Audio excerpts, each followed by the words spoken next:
Here's how to install the blades on the Mavic 2 Pro. The two blades that are already installed locks in the counterclockwise direction. Now let's install the other two that locks in the clockwise direction.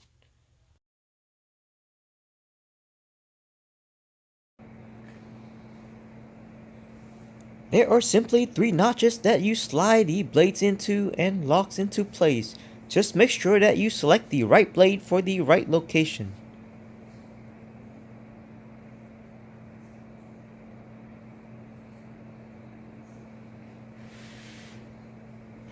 Simply line up, push down, and rotate in the locking direction.